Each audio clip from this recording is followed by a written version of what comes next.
Welcome to our online video series, Reading Hope in Trying Times. Our guest today is Elizabeth Jarrett Andrew. Elizabeth is the author of the novel Hannah Delivered, the spiritual memoir Swinging on the Garden Gate, a collection of personal essays called On the Threshold, Home, Hardwood, and Holiness, and then 2 books on writing. One is called Living Revision, A Writer's Craft as Spiritual Practice, which is winner of the Silver Nautilus Award, and the other is Writing the Sacred Journey, the art and practice of spiritual memoir. She works independently as a developmental writing coach and teaches through Wisdom Ways Center for Spirituality and the Loft Literary Center. She's a recipient of 2 Minnesota State Arts Board Artist Fellowships, the Loft Career Initiative Grant, and is a Minnesota Book Awards finalist. Elizabeth will be a featured speaker at our upcoming Writing for Your Life conference in Minnesota that was going to be this April, but now will be in October.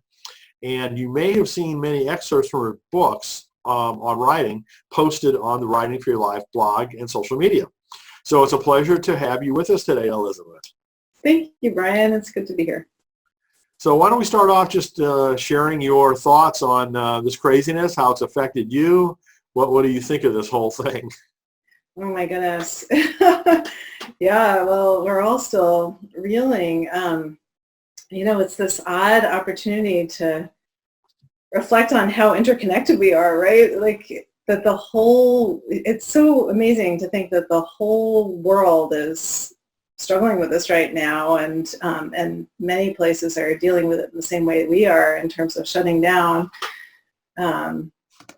So I've really been reflecting a lot on how united we are in this, and how vulnerable we all are to the virus, that it knows no boundaries, doesn't know class, doesn't know gender, it's just, it does know age.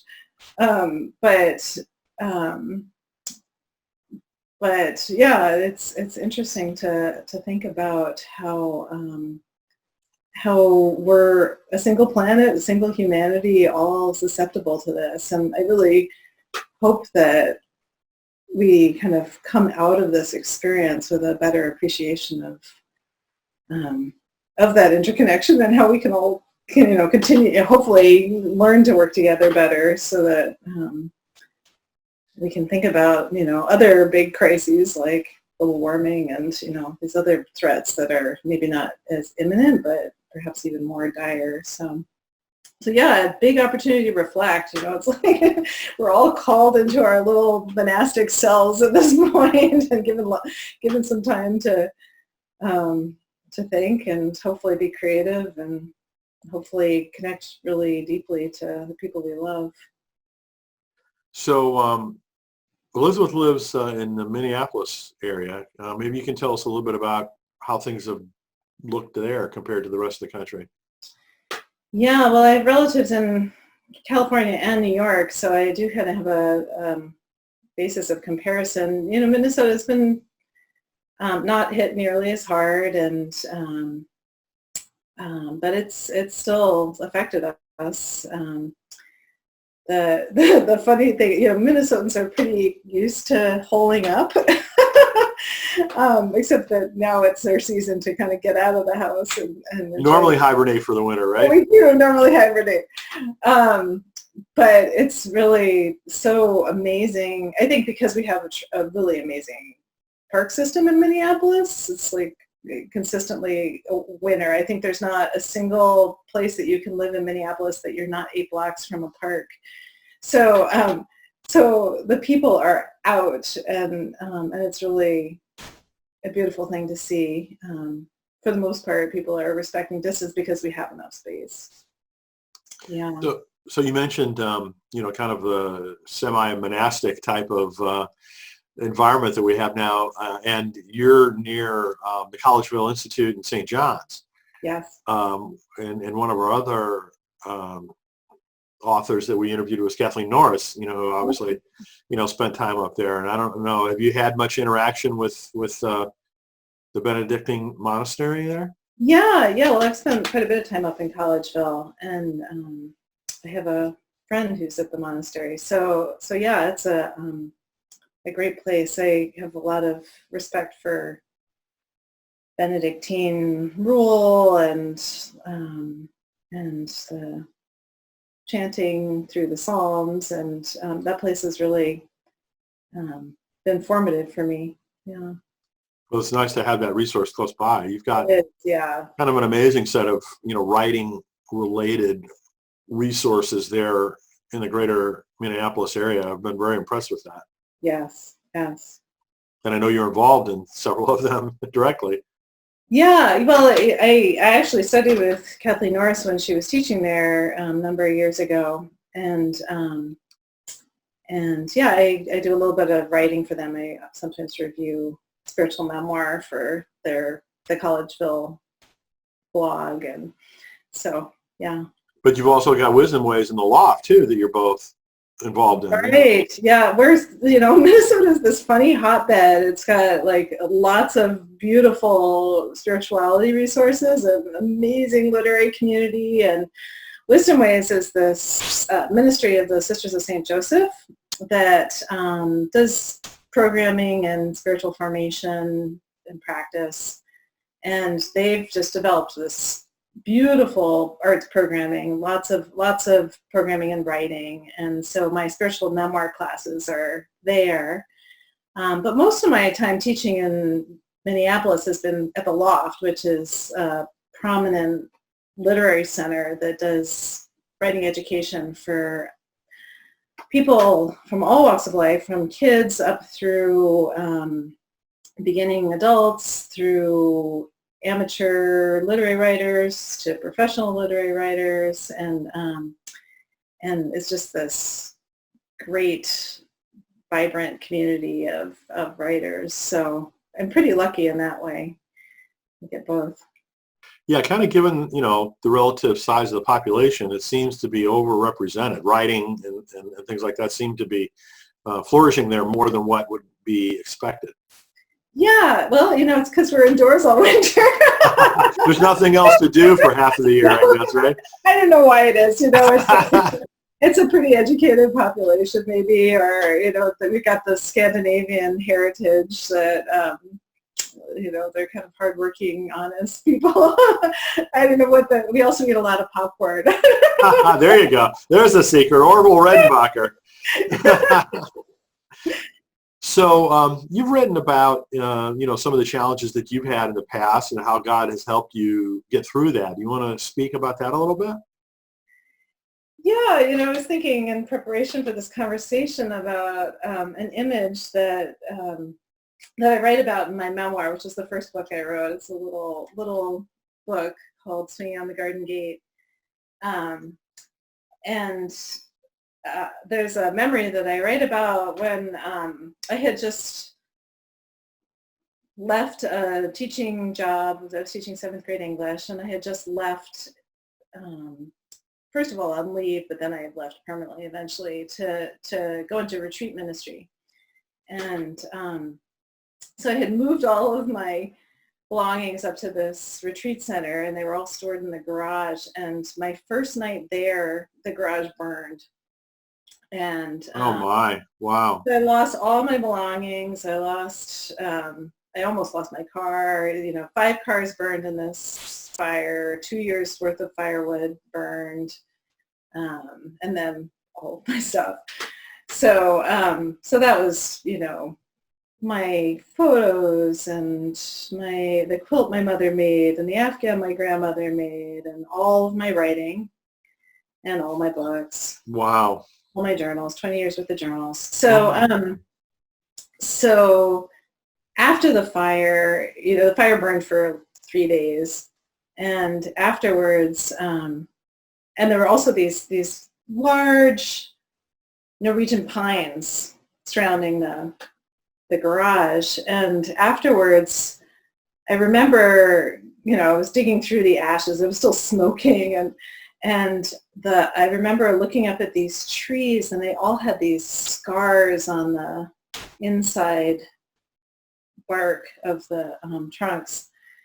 And I remember, kind of putting my hand into that weeping scar and having this profound sense of not just God's presence, but God's presence and deep grief for my loss. That, the trees were weeping with me, that, the trees were hurt, that God was hurt, that, just a real companionship in that loss. And that moment comes back to me at times like these, that, just that sense of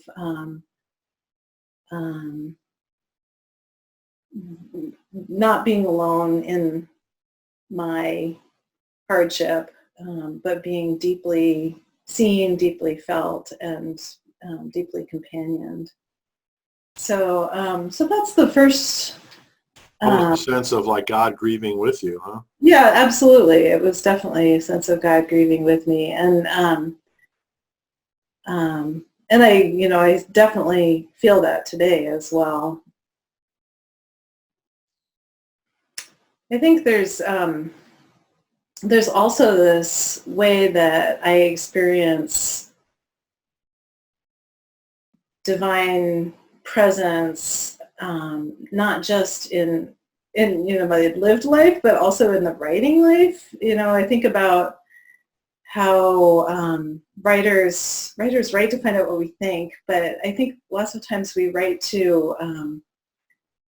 because it's transformational. It changes us, and or we get these beautiful ahas and insights in the course of writing, and there's this odd sense of being heard or being seen. I mean, I think that's why people keep journals, is that they have this sense of deep conversation, and whether that conversation is with themselves or with the divine in them or just with the universe, there's this sense of this dialectic sense that happens in any form of writing, and it's that dialectic that I think then is transformational, that it changes us. And so I think about, well, just to give you an example, like after that fire, I lost all of the 20 years worth of journals, and like one way I could have gone was to say, what's the point of keeping journals? There's no,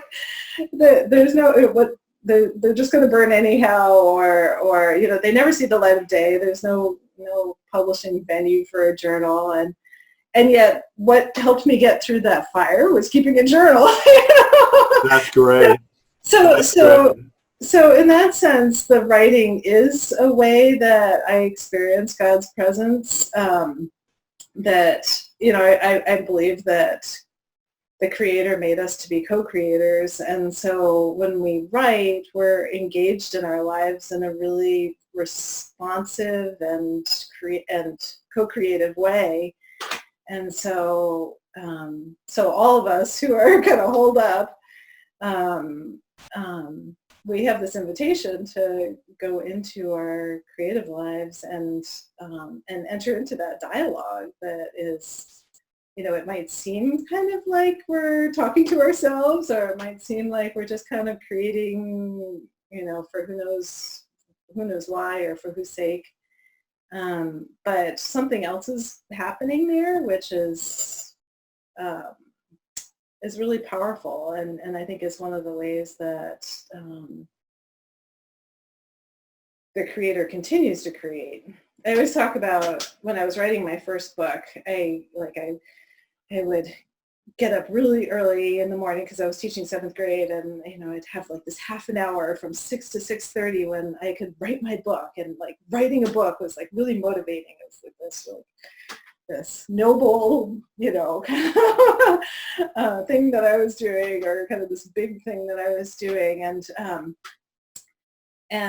then over the course of it, because of course it took me about 8 years to write, and over the course of that time, I left that job and I went up to the retreat center, and I don't know, about 6 years in, I realized that this whole idea that I was writing a book was just such an illusion, because actually the book was writing me, and who I was becoming because I was writing this book was a much more significant creation than what it was I was doing. Wow.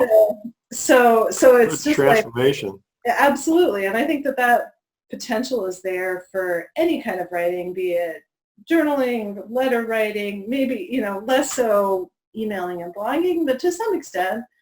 But definitely with the larger projects, that deep engagement in an idea or an imaginative world or reflections or memories, that, writing is a form of contemplation, right? And so like when you just sit with a project and go deep with it, you're going deep with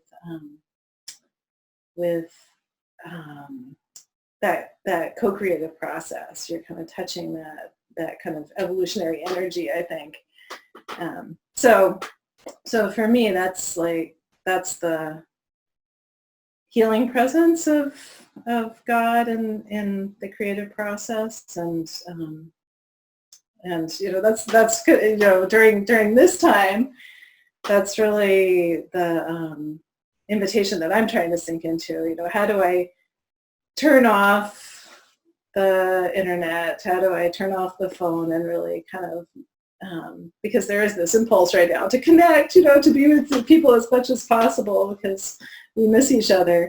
But actually there's this there's this other kind of connection that is internal on the page, connection with my source, that is what grounds me and feeds me and makes it possible so I can be present to other people. So I know, through this, pandemic, right? The whole context of writing through a pandemic has affected some writers much differently. Yeah. Some have been kind of like frozen in some sense, that they really can't focus on writing, given everything else is going on.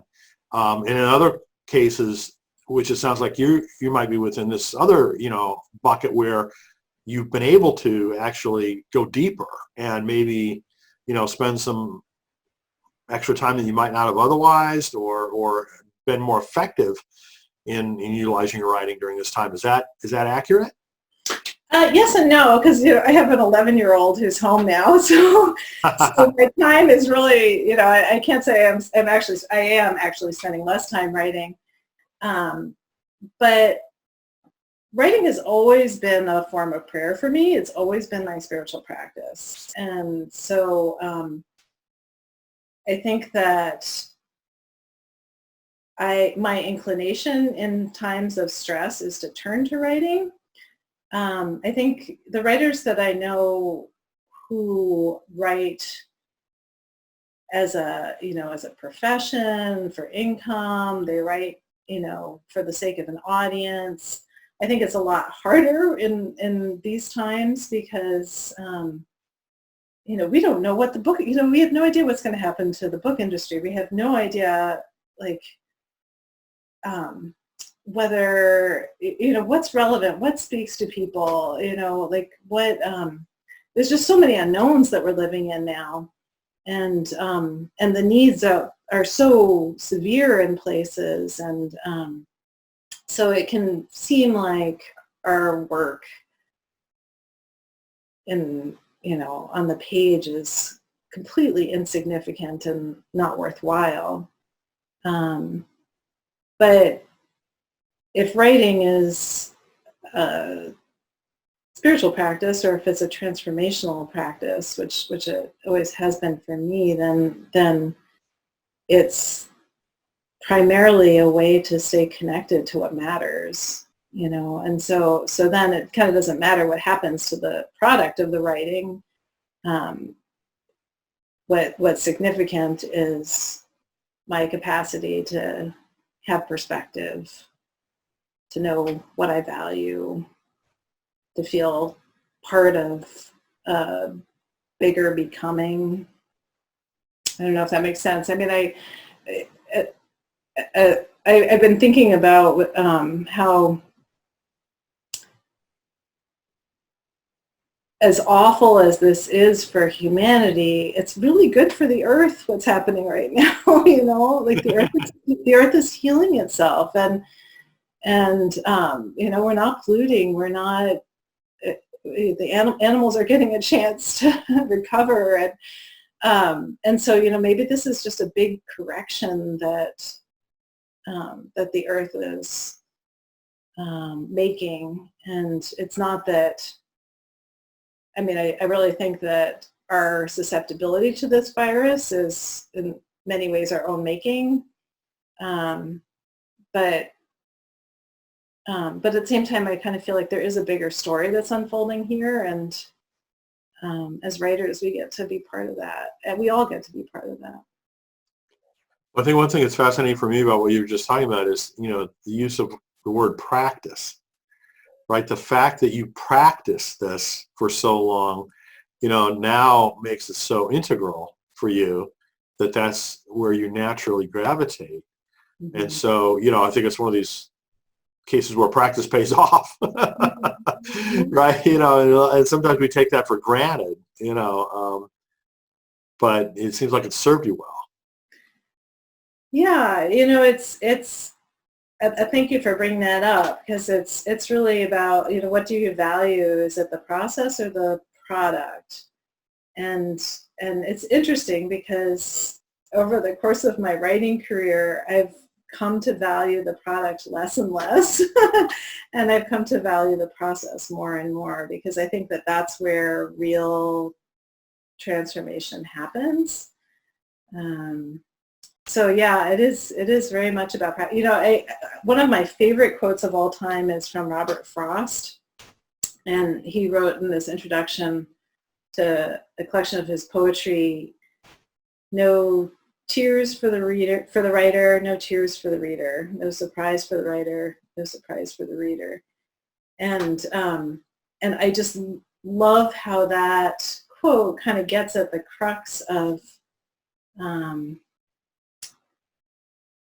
what makes good literature, and also what makes us come alive, right? Like, so we need to kind of open ourselves to tears and surprise when we write, in order for that to implant itself in our words and our text and what we've written. And in order to, the reader is not going to experience any surprise if the writer hasn't experienced surprise. So then, to me, like, the more, if that's the case, then the more we writers can sink into the space of having an open heart, being really malleable, being really exploratory, allowing ourselves to be changed in the writing process, that then kind of plants itself into the text, and we don't, it'll take care of itself. So that it really is all about practice. How do we kind of stay really engaged in the writing process, and explore and be curious and be honest. And that really is a profound observation that he made there, and yeah, it's great. Incredibly applicable, I guess. Yeah, it's been like endless. That little quotation has been endlessly interesting to me. In fact, like, both Writing the Sacred Journey, my first book on spiritual memoir, and the second one on revision, they both focus, like, the whole book is kind of circling around that idea of, what happens within us as writers is critical to what happens within our writing. Well, if you want to write a new blog article based on this topic and that quote, I think that would really be apropos for our times right now. Yeah. Let me know if you want me to post something like that. Okay, yeah, thanks. So, are there other resources that you've got, either from your own writing or other people's writing, that you think you'd like to mention for other people's value? In terms of writing right now? Or no, just not just in terms of writing, but just in terms of reflecting on, this whole experience. Yeah. Helping people get through it. Hmm. Well, oddly enough, asking about resources, I kind of feel like my my email box at least is flooded with resources. There's so many resources out there, and I love that people are sharing, and I love that museums are going online and libraries are, I love all of the resources that are being shared, but honestly, I would almost suggest that the big gift of this time is this opportunity to be quiet and to kind of shut out the resources and do some listening, do some writing. That there's an opportunity to go outside and describe what we see. There's an opportunity. I said to my daughter, this is a historic time, and this is a great time to keep a journal, because what you write in that journal is going to be a historic record. So that motivated her. But it's a chance to. I've honestly been writing letters for the first time in ages. Wow. Because it's a chance to be slower and be connected, and remember the way that the bonds between us are there regardless of whether we are in communication on Zoom or not, that and and then for writers, it's an opportunity to write. There's so much that gets in the way of our writing, and actually now Time for reflection. a lot of those things have shut down, and the one thing that has not is the internet, right? So I guess the big resource I'd say is to turn off the internet. Nobody's going to want to hear that, and then, of course everyone's getting this over the internet. But okay, so that's the monk in me speaking. But in terms of I would point people to the writing prompts that come through you or through me.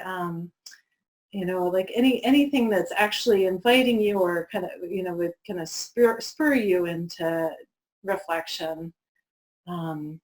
In Writing the Sacred Journey, well, actually both my writing books, but Writing the Sacred Journey especially has lots of prompts for reflecting on memories, and I find that to be a really comforting avenue to go. I always feel like our experiences act like maps for the present, and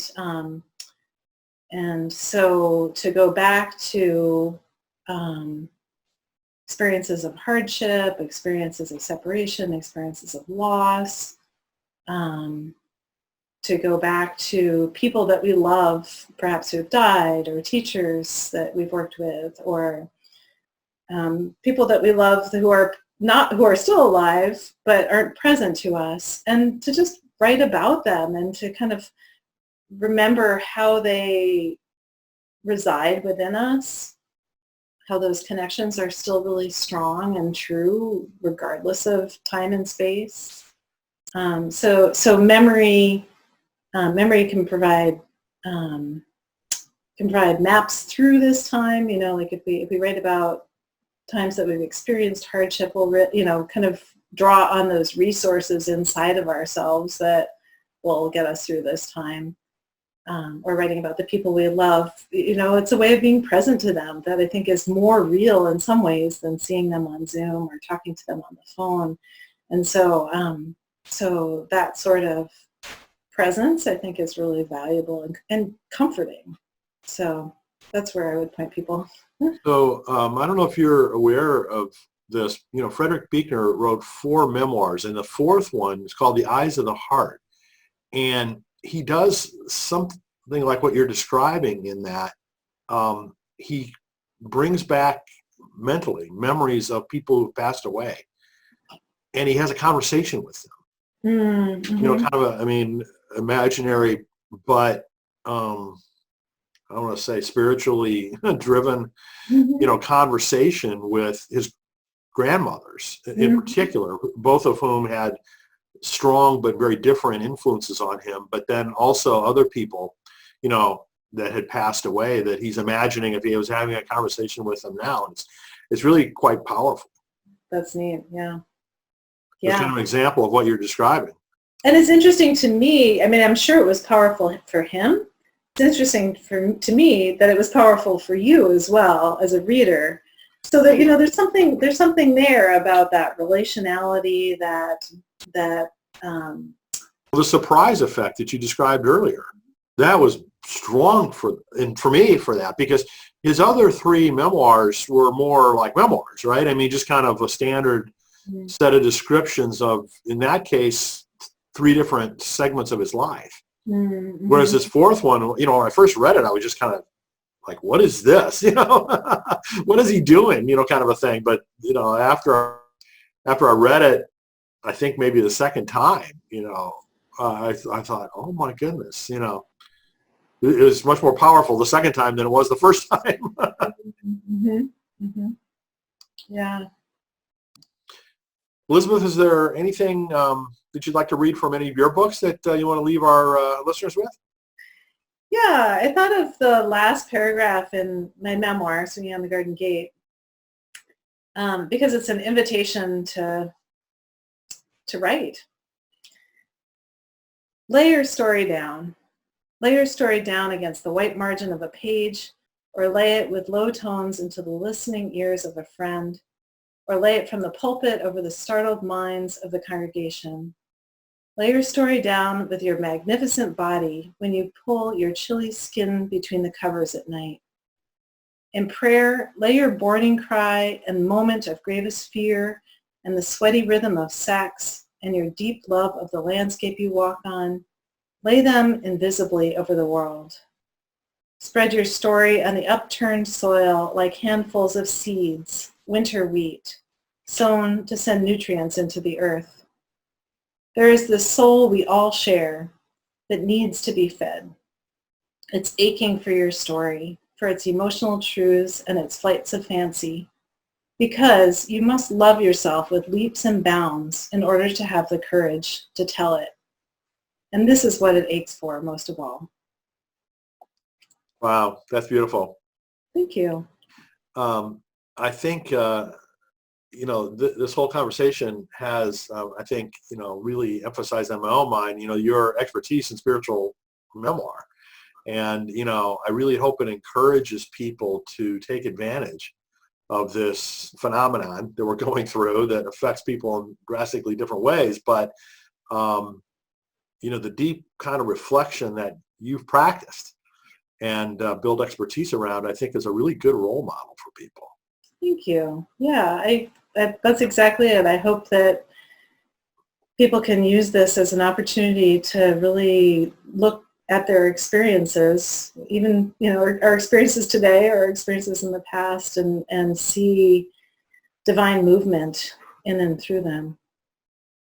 Well, thanks so much, Elizabeth, for sharing that with us. And, I'm really looking forward to working with you at the in-person conference. Oh, I'm looking forward to in-person as well. Yeah, thank you for inviting me to do this, Brian. Well, I'm very glad that you're involved in it. Thanks so much for joining us. Yeah.